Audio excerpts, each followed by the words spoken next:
Picture this. The most important day of my entire life. 6 years of blood, sweat, and tears culminating in one single moment.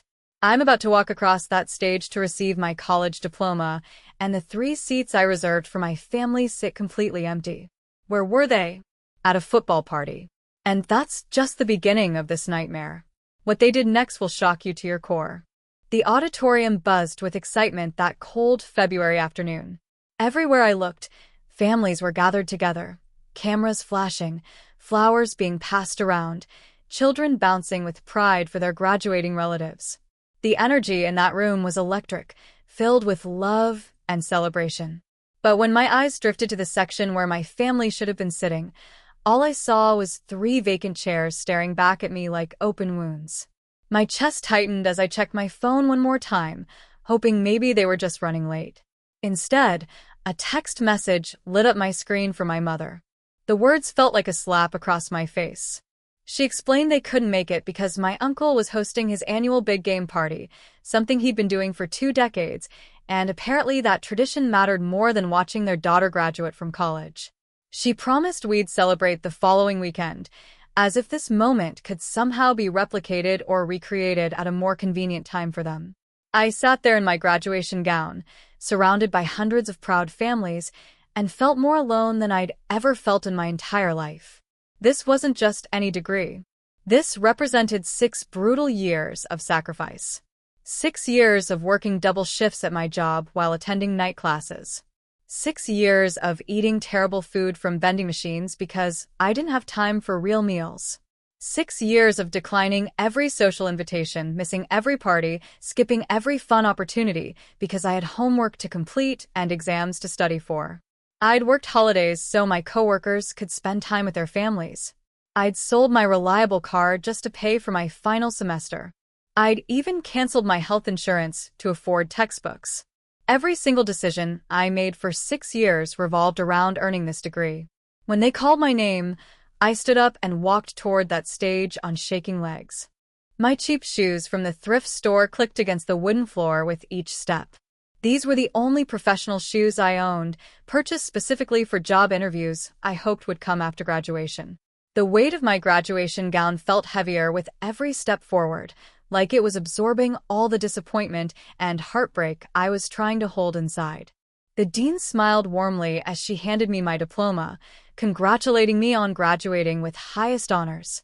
I managed to smile back, but my eyes kept betraying me, glancing back at those empty seats, silently screaming the question, why wasn't I worth showing up for? This piece of paper I now held represented thousands of hours of my life. Countless nights spent over textbooks at my kitchen table, while downstairs my family hosted loud parties with neighbors and friends. Whenever I asked them to keep the noise down so I could concentrate, they'd tell me to go study in my bedroom with the door closed because I was the one who wanted this degree so badly, not them. They made me feel like my education was some selfish personal project that inconvenienced everyone else. My phone vibrated again as I returned to my seat. This time it was my father. His message was short and dismissive, saying they'd catch the next one. The next one. As if I planned to spend another 6 years earning another degree just to give them a second chance to show up. This wasn't even the first time they'd done this to me. 3 years earlier, when I graduated from community college, they missed that ceremony too. They claimed they had car trouble and couldn't make it. But later that same day, I saw photos on social media of them at my brother's Super Bowl party, my mother showing off her famous layered dip, my father wearing his lucky team jersey, both of them grinning ear to ear. My brother, by the way, was the same person who borrowed $3,000 from me last year for rent, claiming he was in a desperate situation. Then, just weeks later, I discovered through his social media posts that he'd somehow acquired expensive tickets to the big game. His caption read something about treating yourself sometimes. That money I loaned him, money I'd saved carefully from working extra shifts, apparently went toward his entertainment instead of his rent. The dean's closing remarks became white noise in my ears. All I could hear were echoes of conversations from the past several years. My mother's voice telling me how responsible I was with money, how my father needed just a little help with the mortgage payment. My brother's voice asking what family was for if we couldn't help each other out, manipulating me by saying I wasn't using my savings for anything important anyway. These phrases replayed in my mind like a cruel soundtrack to my graduation ceremony. When everything ended and families flooded the aisles to embrace their graduates, I stood completely alone. The February wind whipped through the open auditorium doors, and I clutched my diploma case against my chest, feeling the cold seep through my gown. I stepped outside into the parking lot and dialed my mother's number with trembling fingers. Around me, happy families streamed past carrying balloons and bouquets, their laughter and joy making my isolation feel even more profound. She answered on the third ring, her voice carrying that artificially cheerful tone she always used when she knew she'd messed up.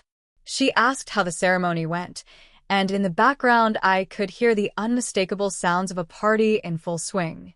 Dishes clinking, crowd noise from the television, sports announcers excitedly calling the pre-game show.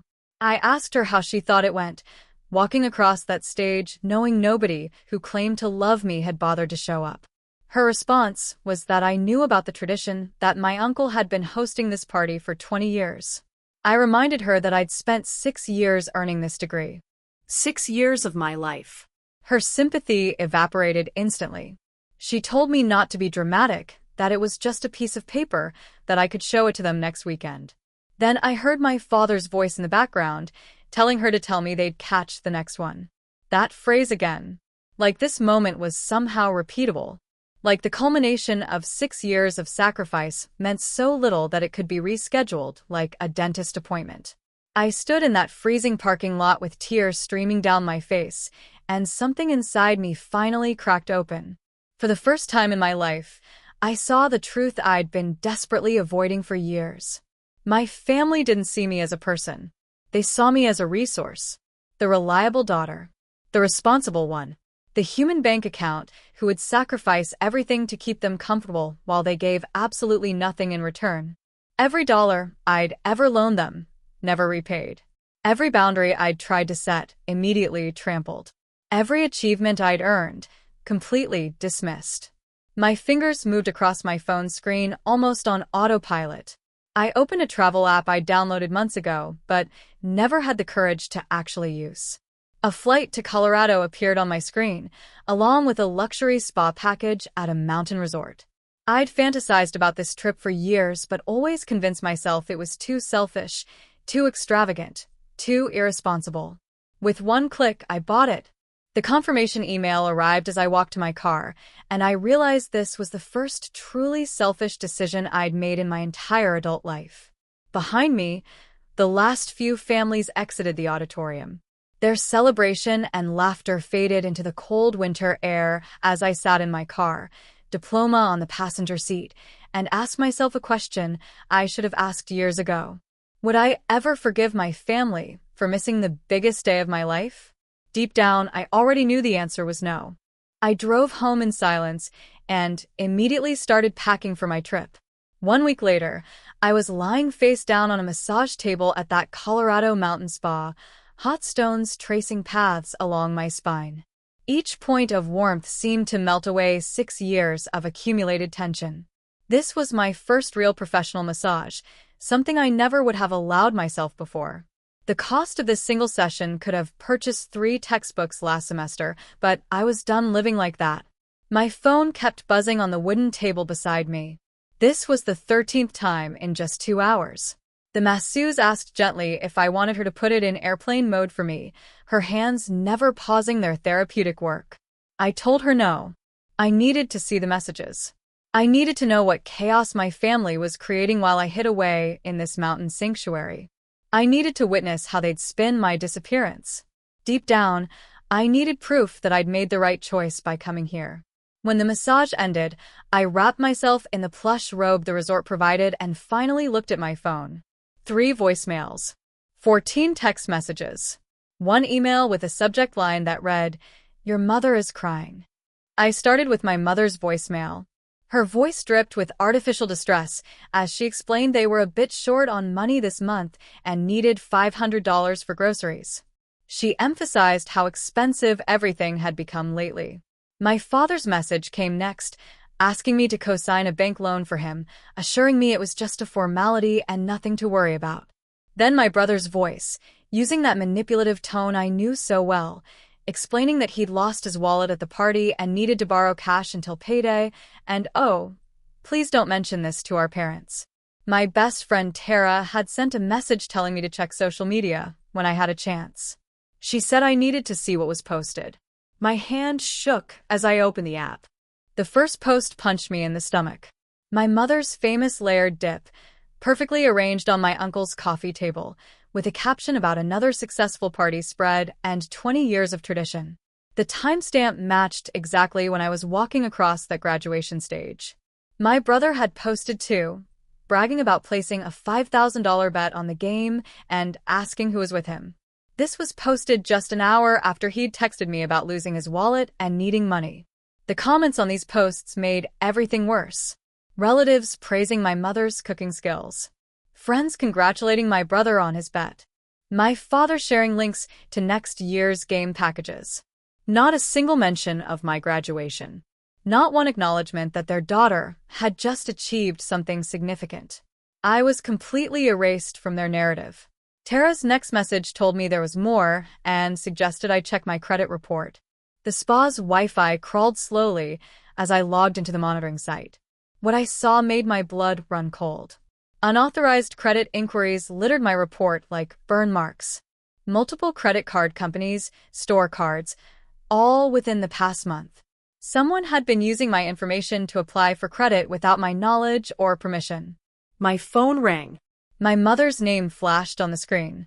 Against my better judgment, I answered. She immediately asked if I'd thought about that grocery money she needed, emphasizing again how tight things were financially.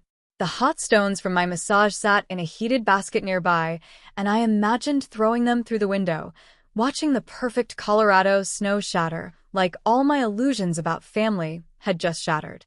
I asked her if things were really so tight that they couldn't skip betting thousands of dollars on a football game. Silence filled the line.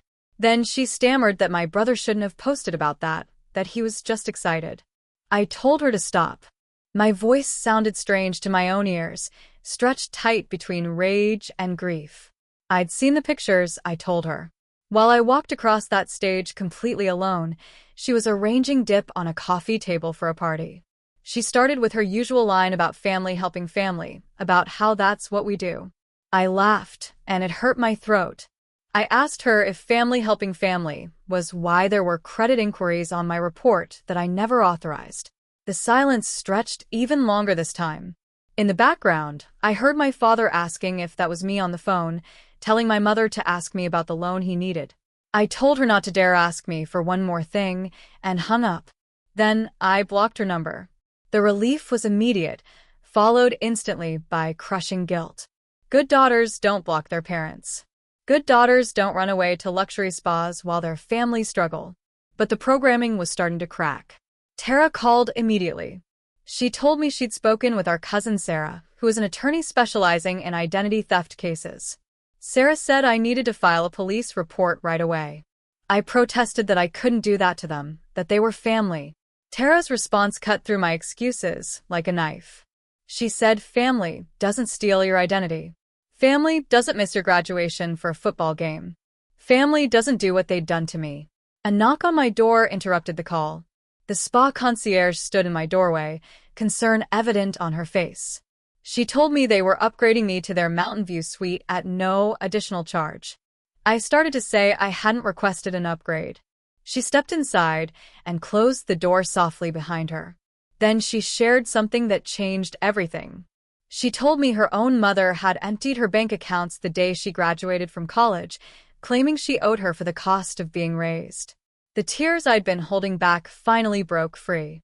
She handed me tissues and explained quietly that the upgraded suite had a better security system and a private entrance. My phone buzzed with another credit alert. Someone had opened a department store card in my name the previous day. I picked up my phone, and this time my hand was steady. I asked Tara for Sarah's contact information and requested the name of a good accountant who specialized in financial abuse cases. Outside my window, mountain snow fell peacefully. Each flake felt like a promise of new beginnings, of boundaries as sharp as February frost, of a life where love didn't require me to sacrifice myself completely. My phone buzzed one final time before I blocked my brother's number too. His message glowed on the screen like a warning sign. He called me selfish for refusing to help our father after everything they'd supposedly done for me. Everything they'd done for me. Like missing my graduation to watch a game. Like stealing my identity while I worked myself to exhaustion. Like teaching me that love meant giving until you completely broke apart. I texted Tara back and told her I was ready. Asked her to call Sarah and set up a meeting. As I hit send, a question echoed in my mind. At what point does family loyalty become self-destruction? I finally knew my answer. When I returned from Colorado, everything moved quickly. Tara met me at my apartment with Sarah, the attorney cousin who specialized in identity theft. We spent an entire evening spread out across my living room floor, organizing every piece of evidence I had. Bank statements dating back years. Text messages begging for money. Emails with promises of repayment that never materialized. Credit card applications I never signed. The paper trail of my family's betrayal covered every surface of my apartment. Sarah's face remained professionally neutral as she reviewed each document, but I could see her jaw tightening with each new revelation. She explained that what my family had done wasn't just morally wrong, it was criminally wrong. Identity theft, financial fraud, coercion. Each term she used made the situation more real, more terrifying, but also more validating. I wasn't crazy. I wasn't overreacting.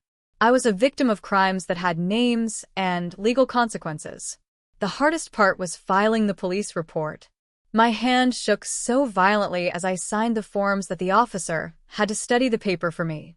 Some deeply ingrained part of me still screamed that good daughters don't report their parents to the police. Good daughters protect their families, even when those families are destroying them. But Sarah sat beside me through the entire process, reminding me gently that protection should flow both directions, and my family had never once protected me. A month passed in a blur of legal consultations and sleepless nights. I changed all my passwords, froze my credit, opened new bank accounts at a different institution. Every step felt like building a fortress around myself, brick by brick. The guilt tried to creep in during quiet moments, whispering that I was being cruel, that I was tearing my family apart. But then I'd remember those empty seats at my graduation, and the guilt would transform into something harder and colder. Then came the night that changed everything. 3 a.m, pounding on my apartment door jolted me from restless sleep. Through the peephole, I saw my father's face, red and furious. My mother stood behind him, wringing her hands in that manipulative way she'd perfected over the years. My brother leaned against the hallway wall with his arms crossed, watching the drama unfold like it was entertainment. I stepped away from the door and immediately called my landlord. She answered groggily, and I could hear the confusion in her voice as she explained that my family was demanding emergency access to retrieve their property. Their property. The absurdity of it would have been funny if it wasn't so infuriating. Everything I owned, I'd purchased with money they'd borrowed and never returned. The landlord asked if she should call the police, and I told her yes without hesitation. My phone lit up with a voicemail from my mother. I played it on speaker while I started throwing essentials into a bag, just in case things escalated. Her voice trembled with practiced emotion, asking how I could do this to them after everything they'd sacrificed for me. I'd heard this performance countless times before. The same tone she used when she needed money for a roof repair that never happened. The same wavering voice when my brother needed bail money that somehow turned into concert tickets. The same guilt-inducing tears when my father's struggling business somehow still had money for gambling. My father's voicemail played next automatically. His voice boomed, with threats about telling everyone what kind of daughter I really was. Ungrateful. Selfish. Cruel. After everything they'd sacrificed. The irony of him using that word, sacrifice, while standing outside my door in the middle of the night to harass me, wasn't lost on me. I deleted the remaining messages without listening and dialed the number Sarah had given me for emergencies. The financial abuse hotline counselor answered after 3 rings, her voice carrying no judgment, only quiet confidence. She told me to gather any documentation I had and to keep my phone recording if possible. I pulled out my filing cabinet and started extracting 6 years of evidence. Every guilt-inducing text message, every broken promise of repayment, every manipulative phone call. The stack of papers grew taller on my kitchen table as red and blue police lights flashed through my window. The police arrived and escorted my family away from my building. I could hear my brother's voice echoing up the stairwell, trying to sound concerned, begging me to just open up and talk. But his performance was unconvincing, especially to the officers who'd seen this type of manipulation before. As their voices faded, I sank into my kitchen chair, surrounded by mountains of paperwork that told the complete story of my family's financial abuse in undeniable detail. I didn't sleep that night. Instead, I organized every document into chronological order, creating a timeline that even the most skeptical person couldn't deny.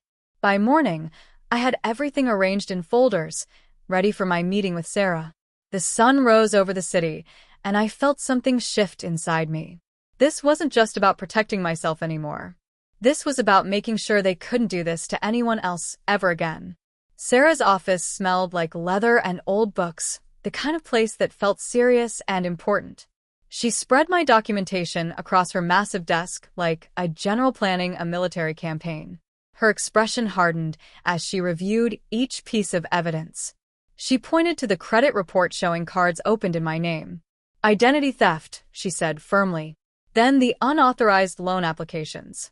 Financial coercion. Each legal term landed like a hammer, building the case against my family piece by piece. Together, we drafted an email that took only minutes to write but required a lifetime of courage to send. The message was clear and direct. Any further contact would go through my attorney. Any attempts to reach me directly would be documented as harassment. I expected silence after sending it. Instead, within hours, my laptop screen filled with their faces on a video call. I knew I shouldn't answer, but some part of me needed this final confrontation. One last time, I told myself. My father's mask of concern slipped immediately. He started yelling that I owed them, that they'd raised me, that I had obligations. I let him finish before responding calmly that raising me wasn't the same as owning me. That being a parent didn't give him the right to steal my identity or drain my bank accounts. My brother's face appeared on screen, turning red with anger. He asked if I thought I was better than them now with my fancy degree. I told him no, just finally awake. My mother's tears started right on cue, and when they didn't produce the desired effect, her expression hardened into something ugly. She insisted we were family, and that family helps family. I responded that family doesn't steal identities. Family doesn't open credit cards in their daughter's name without permission. Family shows up for graduation. The screen went black as I ended the call, and for the first time, I didn't feel guilty about it. Later that same day, back in my office, everything felt different. Safer somehow. Messages of support flooded my phone from people I'd confided in. Tara sent her flight confirmation, planning to help me move away from this city and all its toxic memories. An unexpected email arrived from the woman who owned that spa in Colorado, offering temporary housing in Portland if I needed it. She'd witnessed my breakdown during that mountain retreat and wanted to help. Then came the message that changed everything. A job offer from Portland. 6 figures with a signing bonus. A fresh start 3,000 miles away from the family that had drained me dry for years. My hands didn't shake as I downloaded the credit freeze forms and filled them out. The cease and desist letter went out via certified mail, requiring signatures upon delivery. Each form I signed felt like breaking another chain that had bound me to their dysfunction. I stood at my office window, watching the sunset paint the sky in brilliant colors. For the first time in my life, the crushing weight of family obligation lifted from my shoulders. The air tasted different, cleaner, filled with possibilities instead of dread. My phone buzzed with an unknown number, but I silenced it without checking. On my desk, the Portland employment contract waited for my signature. Behind me, my wall calendar showed the rest of the month marked with red X's, counting down the days until my escape, until my new life could finally begin. The question that had haunted me for weeks echoed one more time through my mind. How much is your peace of mind actually worth? As I signed the Portland contract, I knew the answer. Everything. It was worth everything. 2 weeks later, I stood in my nearly empty apartment, cardboard boxes lined up by the door. My entire life in this city fit into 12 boxes, each one labeled in my careful handwriting. The movers would arrive in 20 minutes. My phone hadn't rung in 3 days, the longest silence from my family since I'd blocked their numbers. It felt both liberating and terrifying. I touched the frame holding my diploma one last time before wrapping it in bubble wrap.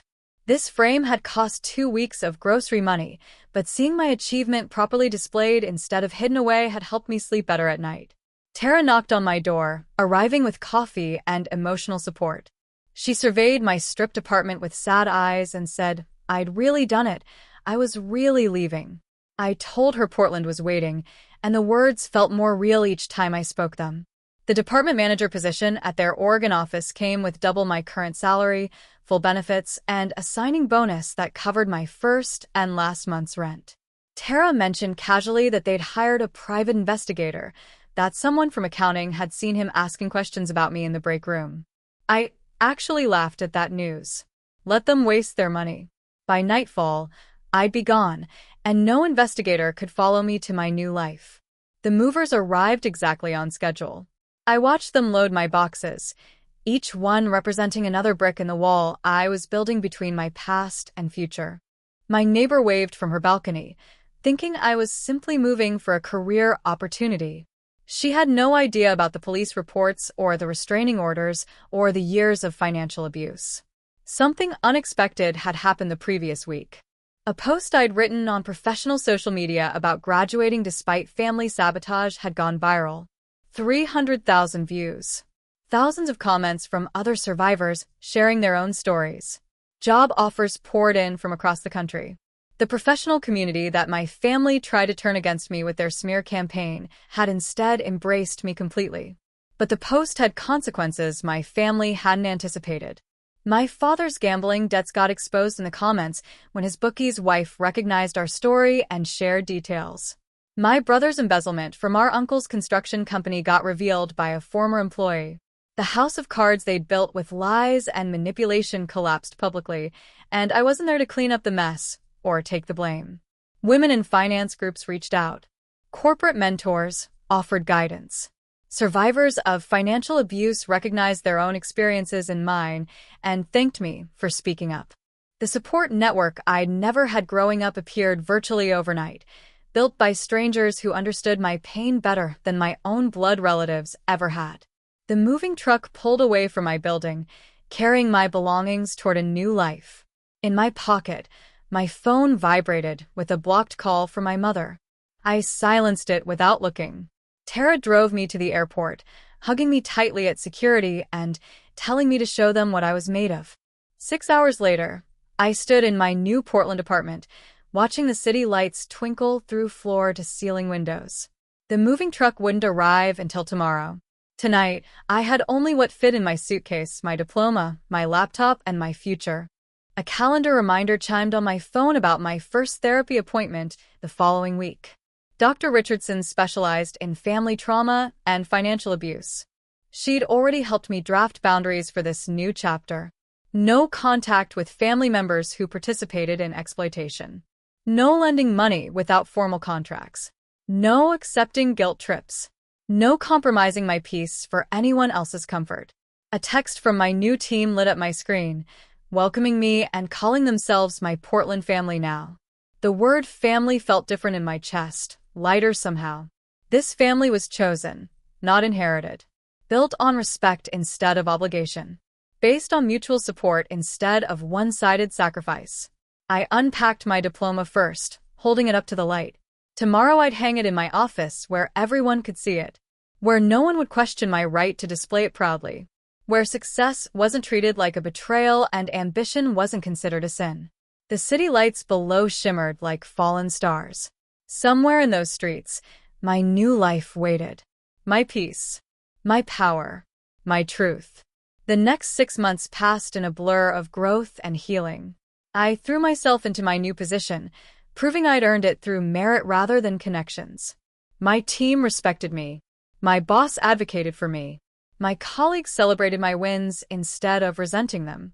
This was what healthy relationships looked like, and the contrast to my family was staggering. Therapy sessions with Dr. Richardson peeled back layers of conditioning I didn't even know I carried. The guilt that had paralyzed me for years slowly transformed into understanding. I wasn't responsible for my family's choices. Their financial struggles weren't my emergencies. Their inability to manage money wasn't my problem to solve. Setting boundaries wasn't cruelty, it was survival. Then, 6 months into my Portland life, they showed up again. I was preparing to give a keynote speech at the Pacific Northwest Business Leaders Conference. 300 professionals filled the ballroom, waiting to hear my presentation on financial independence. The security guard, John, touched my elbow gently and told me my family was in the lobby. The words hit like ice water. My hands started trembling as I smoothed my blazer, the emerald one I'd bought after my first promotion. John promised they wouldn't get past the doors, but somehow they did. My father burst through just as I reached the podium, his suit hanging loose, his eyes wild with desperation. My brother followed with his phone raised, clearly planning to record whatever scene they were about to create. My mother clutched her chest dramatically, performing distress for the crowd. My father's voice boomed across the silent ballroom, declaring that I was his daughter, that I'd abandoned them and left them to suffer while I got rich. My mother wailed about her broken heart, about her ungrateful child. The audience murmured uncomfortably. Phones emerged from pockets. My entire career flashed before my eyes, everything I'd built in Portland threatening to crumble under the weight of viral family drama. But something inside me had fundamentally changed. 2 promotions, regular therapy, a restraining order they were currently violating. I wasn't that terrified girl in the graduation parking lot anymore. I gripped the microphone and spoke clearly. Security, please remove these individuals. They're violating a court order. My brother stepped forward, still recording, threatening to sue me for abandonment and elder abuse. I actually laughed, the sound genuine and unexpected. I pointed out that our mother was 58 and her recent social media posts from tennis tournaments suggested she was managing just fine. My mother's hand dropped from her chest, her face flushing with embarrassment as people in the audience chuckled. My father lunged toward the stage, and 4 security guards intercepted him immediately. The crowd gasped. Phones flashed everywhere. But I didn't flinch. Instead, I leaned into the microphone and addressed the audience directly. Ladies and gentlemen, you're witnessing exactly why I'm passionate about financial independence. Sometimes the people who should protect you are the ones you need protection from. As security dragged my family out, my father shouting about ungrateful children, my mother's sobs echoing theatrically, my brother's phone recording until they confiscated it, the room fell silent. I took a deep breath and straightened my shoulders. My keynote today was supposed to be about investment strategies. But let's talk about something more important. Let's discuss how to recognize when love becomes a weapon. For the next hour, I told them everything. The graduation they missed for a football party. The identity theft. The years of manipulation and financial abuse. The audience leaned forward, completely captivated. When I finished, they rose as one. Applause thundering through the ballroom like validation I'd never received from my own family. Afterward, a woman from a major publishing house caught me in the hallway.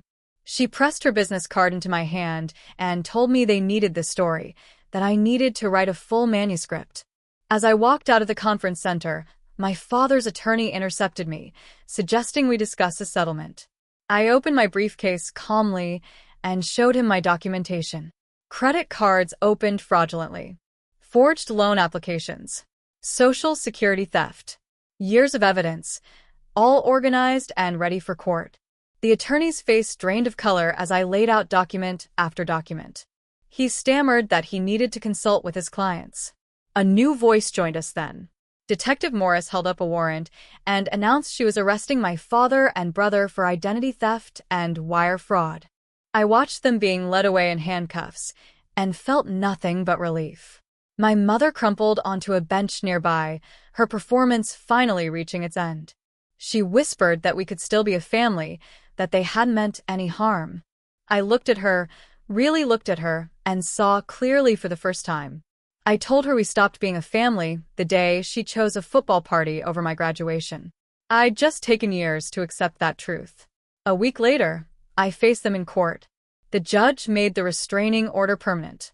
The criminal charges against my father and brother multiplied as investigators uncovered more evidence. The gavel's echo sounded like freedom.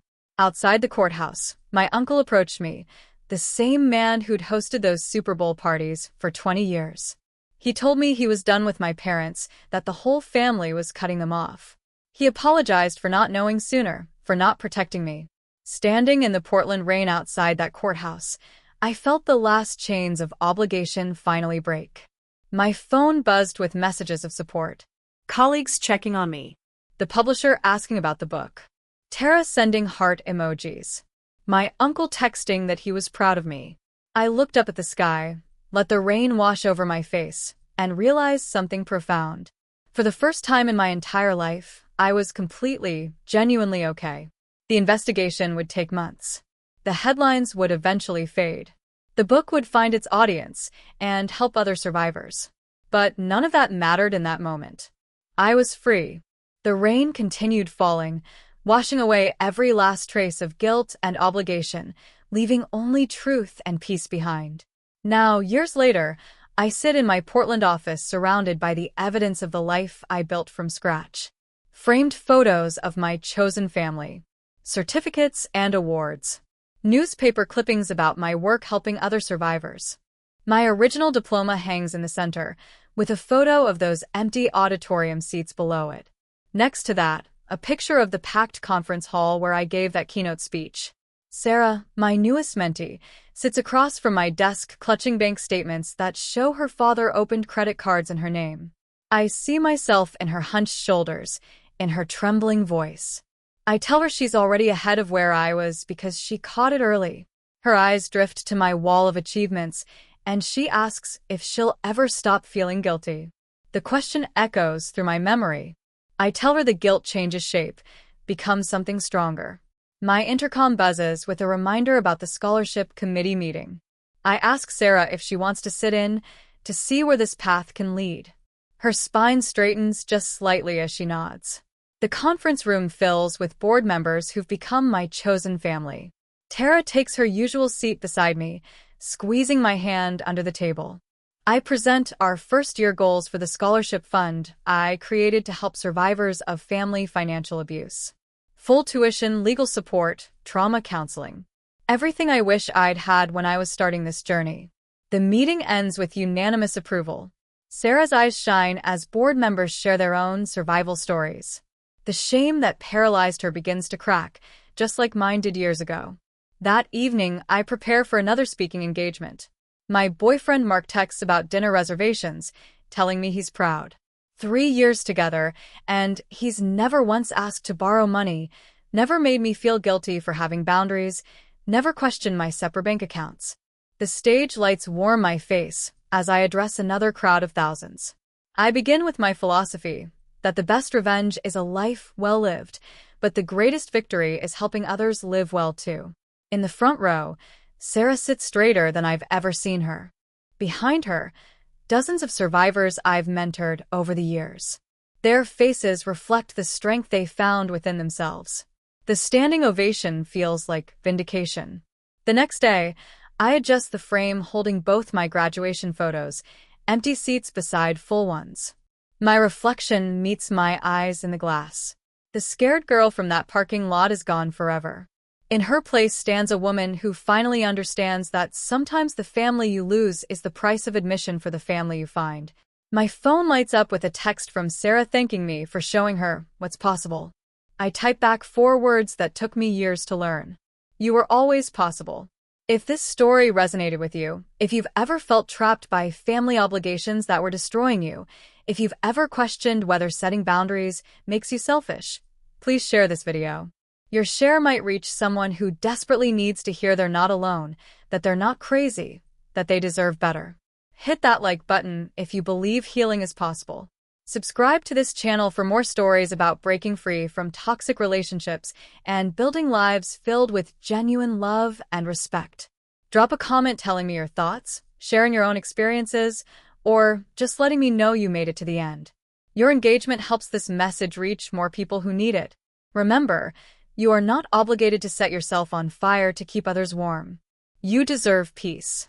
You deserve respect. You deserve a life where love doesn't require sacrifice. Thank you for listening to my story. Until next time, choose yourself.